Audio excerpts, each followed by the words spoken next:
Good. Wendy, you think the Knicks close out the series Game 5 tomorrow in Boston? I would not assume that. Because I think that it's a little bit lost that the Knicks were going to win this game either way. They were brilliant in the second half last night. They had 4 different guys score over 20 points. Brunson was awesome in the third quarter. That flipped the game. But then they took him out of the game, and it was Mikal Bridges, just like he did in Game 2, who couldn't miss in the early part of that fourth quarter, that set the stage for Brunson to come back and do his thing.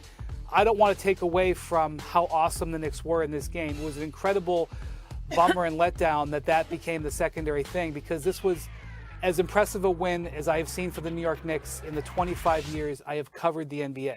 That's what I feel about that performance that they had last night up and down. And so I have to make the hard pivot on that to Tatum. I will point out that the Celtics were 8-2 this season when Jason Tatum didn't play. This is an excellent team. They are built out remarkably. And I also felt that Porzingis had more of an impact last night than he has had in this series. He looks to be getting a little bit stronger. Even though I wouldn't say he played well, he does seem to be able to be playing a little bit stronger. So I am going to respect the Celtics and say that I do think that they can put their foot in the ground here and fight back. Do I think that they can win the championship repeat without Tatum? I wouldn't say that. Do I think they can win 3 in a row without him? I didn't say that, but I am not just counting them out. I think a big part will be I want to feel how they react to it. I want to see their emotion. These two guys know this. Sometimes when a team has an injury, they get an overwhelming sense of emotion in the short term after the injury. So I expect the crowd to be behind them in Boston. So I am not assuming anything for tomorrow night. Fair enough. All right, guys. So meanwhile, on the Knicks side, Jalen Brunson obviously has come through time and time again, earning that nickname of Mr. Clutch. Jay, well, here's what I want to know. Has Brunson now proved that he's the star you'd want most, game on the line? I mean, Aaron Gordon's made some big shots, too. Yes, he has. I mean, Steph Curry, clutch. I think there's a lot of players out there who are clutch. Here's the one thing, though, I love about Jalen I think is uniquely different about him. I think he is the best in the NBA at using his shoulders as swords. Let me tell you what I mean by that. He cuts into the chest, the sternum of players, and he dislodges you off of your base, similar to how Jokic dislodges other players. He's the most physical guard, I think, in the league. Reminds me a little bit of a lefty, shorter Chauncey Billups, just with the physicality of how he absorbs so much of it. But he gets to the free throw line, and he absorbs contact, and he's so good at baiting you, and he's so good at cutting different angles. I've said this multiple times about him. I believe that every time you play against Jalen Brunson, it's a game of will you die by 1,000 paper cuts? Like, that's how he plays. So as it relates to slicing and dicing you, getting you down the stretch, yeah, I would probably say right now he is probably one of the best, if not the best closer in the game of basketball. You do? I agree with you. And I would say this. The playoffs has a way of revealing what's inside you. And as great as he is as a basketball player, he has an even bigger heart. How tall is he? 6'1.5", 6'2"? He, like you said, he goes through your chest. He goes through the chest of bigger players. Derek White, Drew Holiday, these are hell of a defensive players. He is going through Derek White's chest every single time, knocking him off his spot, getting to his pivots, going downhill on Drew Holiday, pulling up on the bigs when he gets a three-point. This is just determination and drive. And you can attest to this. Sometimes your best player is not the guy that you want to follow. He's not the guy that has the heart. He's not the leader. He has the heart, and he has enough heart for that whole roster. He has enough heart for everybody, and I think they follow him. So I will say Jalen Brunson is the guy that I would want. Wendy? So the Jalen Brunson story is a story of development. He is not physically gifted by NBA standards. You look at the physical talent of the top NBA players. He doesn't have the size. He doesn't have the quickness. He is a development story. I mean, there's those videos of him working with his father, Rick, when he was a teenager. His footwork is some of the greatest footwork I've ever seen on a basketball player. The way he has learned angles, the way he has learned how to use his balance, the way he has developed shooting at different angles, guys, learning to shoot over much taller players, learning to use players' size against them.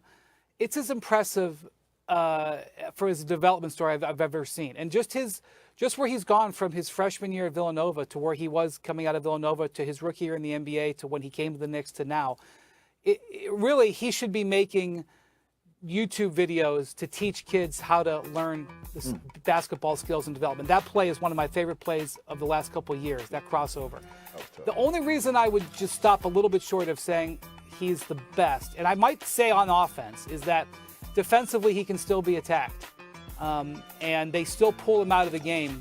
You know, Tom Thibodeau sometimes pulls him out of the game. He doesn't want him on the court. And I know that's not unheard of. There are other stars that's the case for. And by the way, it's not like the Celtics have been able to take advantage of it at the other end because they haven't gotten it done in crunch time. I would want Brunson with the ball, but because you got to play at both ends, there are some, Shai Gilgeous-Alexander, for example, is a guy who, because of his defensive prowess, you would never have to take out of the game. If the Thunder take him out of the game, it will be because they even have a better defender than him.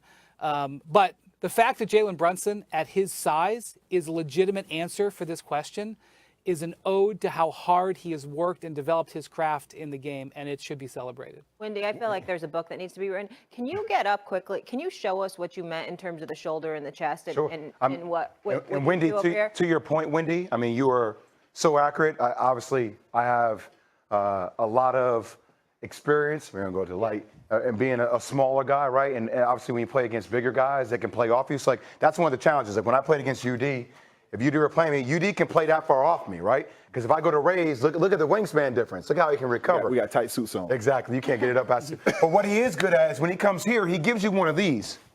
And when he gives you one of those, he creates it. And just when he turns back, now he has you and he's lefty. So like UD naturally wants to close out towards my right hand. You can pass me the ball. Naturally, when I hit you with one of these and I bounce you back, close out to our hand, but he's shifty and then he can come here, and that's when he has you. Yes. Right? So just playing off that size, that's why he's uniquely different. I will say this, though. For as much as I love Jalen Brunson, I do think right now, clutch-wise, he's probably the most clutch player that we have in the playoffs, definitely in the playoffs. But Edwards got a higher ceiling, man. Oh, for sure. For sure. Higher in clutch time for where he's trending towards. Jalen Brunson is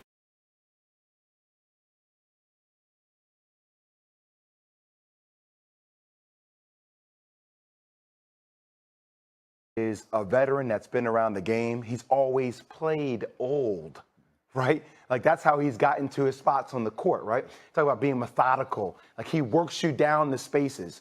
But watching the explosiveness of Anthony Edwards, watching the agility, the athletic ability of Anthony Edwards, and by the way, his footwork ain't that far off from Jalen Brunson. Oh, no. If you're a watch, there's Downhill. a great videotape of Kyrie Irving He's a hard and worker, Phil too. Handy talking about the footwork that he has all over social media. It's different. And it just feels like the moment, he's not afraid of the moment either. So But I would that's think an the ceiling ode, and Jay. touchdown for Anthony.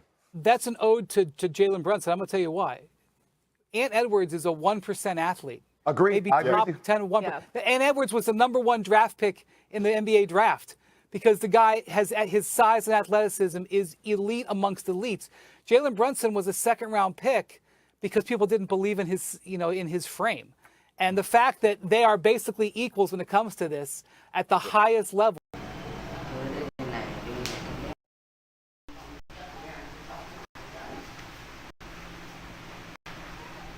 Xin chào tất cả mọi người đã quay trở lại với kênh của mình. Hôm nay mình sẽ tiếp tục hướng dẫn các bạn làm vòng với tiêu đề là con heo. Bây giờ mình sẽ ra đề là mua màu gì được nhé.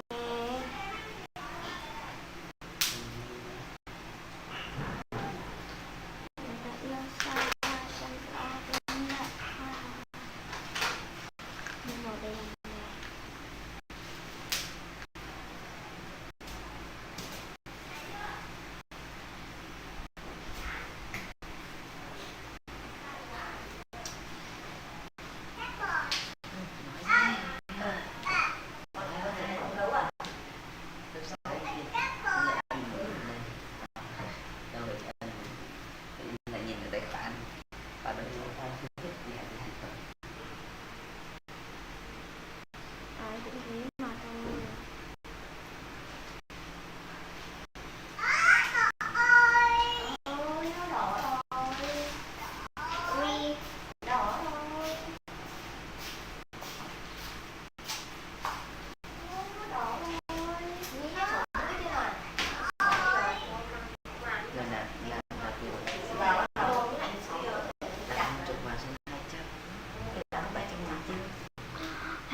cấm để đội mà.